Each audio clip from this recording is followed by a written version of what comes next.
gamers, geeks, and otaku, I'm Gami D, and welcome to the Gami D Show. Today we're going to look at a game that I used to play a lot at my grandparents' when I was a kid. Porky Pig's Haunted Holiday.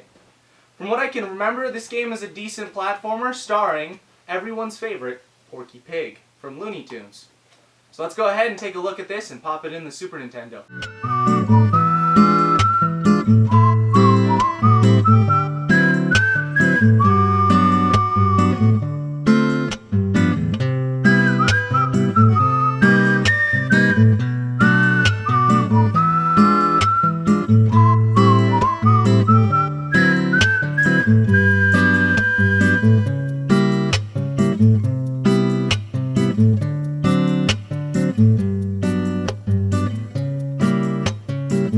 This game was developed by Phoenix Interactive and published by Sunsoft, the people who gave us such classics as the Blaster Master series and Arrow the Acrobat and Fester's Quest? And this? Whatever this is? As Porky Pig is looking through holiday brochures to plan his coming vacation, he drifts off to sleep and finds himself in a haunted holiday nightmare. Dun dun dun! After falling asleep, our portly protagonist ends up in front of a cabin. It's good. Looks creepy. Good start to the atmosphere. Even Porky looks scared.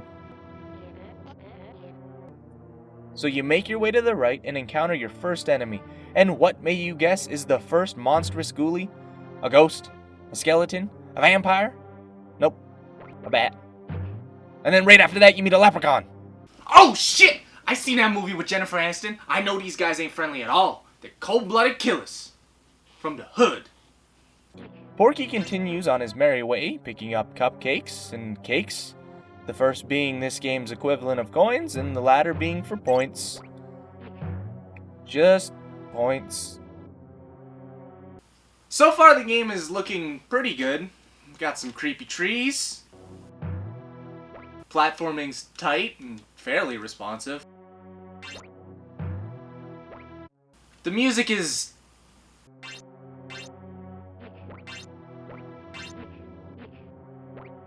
well, it doesn't make me want to stab my eardrums, so it's got that going for it. Which is good. Look at that swing!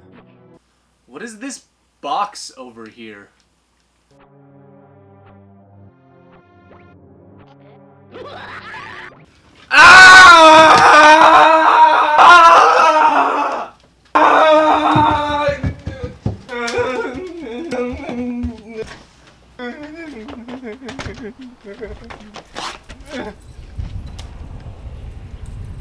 What the fuck are you doing?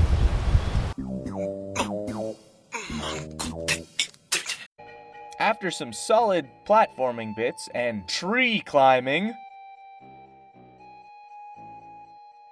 we get to, who the fuck is this? A ghost? A ghost? A ghost! And it's dead. I killed it. I killed a ghost. The second level, Dry Gulch Town, doesn't have much in it to talk about. It's a pretty standard Western themed level.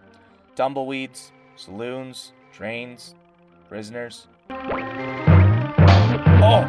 Ow! Oh, that sounds like it hurt. You should probably be more careful, Porky. Hitting your head like that's gonna cause some head trauma. Let me get you a helmet. This area's boss is a bit more recognizable. It's Yosemite Sam, which is awesome. Too bad the actual fight sucks. All you do is cower over in the corner and then jump on the teeter-totter to make his bullets fly away and then his guns get erectile dysfunction. Growth. So this is the point of the game that I never actually got to as a kid. I could never get past the Yosemite boss. And I wish I never did. Level 3 is Atlantis, aka Porky's Wet and Wild Raft Ride. Those mountains look like dicks. So you ride down this river, jumping over fish and vultures, and then eventually sink and drown. That's the end. Goodbye, everybody.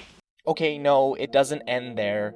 Instead, you get stuck in this underwater maze of bullshittery. These ruins of Atlantis have no clear path through them. You wander about slowly, trying to find the exit, running into pufferfish, spikes, and red plant thingies. There's also these guys, which I want to say is from a short, but I can't find anything on them. They blow bubbles, which float you up to the boss, who is a... What? With so many great Looney Tunes characters to pull from, why? Why would you make this a boss? The next level is called Abandoned Mines. Now, doesn't that sound spooky? Too bad it sucks! This level, much like the last one, is a maze and is super tedious. And to make it even worse, around every corner, there's fucking boulders. After that, there's not much to talk about other than the boss, who is a joke. You just keep jumping on Tweety's head until he dies. The fact that it's Tweety from the Hide and Go Tweety short is cool though. The next level is the Alps. Now, at first, this level comes off pretty meh. I mean, it's just a snow level. Or is it? After you make your way up the mountain on the trolley, BAM! Crazy shit everywhere. Floating carrots, giant dice, ostriches. Other than being strange, this level's platforming isn't the greatest. It has a couple parts where you ride a floating carrot around a set path and ends with an irritating teleporting door maze. The boss of this level is the Abominable Snowman. Not really challenging, but again, at least it's a Looney Tunes character, so bonus points. And thus, we come to the final level, a spooky castle. Now, the whole game, I've had one question. Who in the fuck picks these kinds of places to take a holiday? Scary Forest? Sounds good. Rundown Cowboy Town? Fantastic. Atlantis? Actually, that one does sound pretty cool. Just not this Atlantis with the penis mountains. Abandoned Mines? Fun for the whole family. LSD mountain trip? I can't wait for the hypothermia to kick in. Spooky Castle? 5 stars. Best place ever. Gonna go back next year. Once inside, it doesn't look much like a castle, but a poorly designed mansion. I'm not sure the people that made this level knew anything about perspective. What's perspective? Oh, sure they won't notice anyway.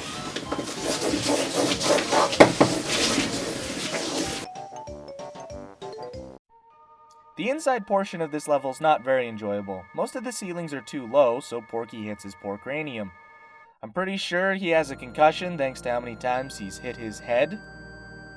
And if the ceilings don't fuck you up, the rockets will. They're sort of like fireballs in Mario, but these little fuckers home in on you, and then you're dead. And whose idea was it to put a pool on the second floor? Daffy. It was Daffy Duck's idea. He's the ruler of this mansion. Castle. This place. He's also the final boss. Well, kind of. He controls a robot, which can't hurt until you hit Daffy first. Do that 5 times, and you win. Well, that's Porky Pig's Haunted Holiday. After the nostalgia runs out, the game becomes a subpar platformer. In fact, after the first level, everything goes sort of downhill. I wouldn't go seeking it out, but for $5, I'd consider it. Then I'd go buy something else. Well, nothing left to do but watch the ending.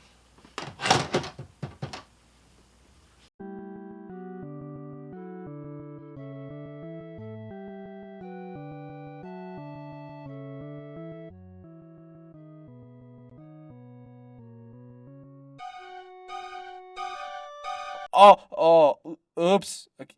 My bad. I should have kept the helmet on him.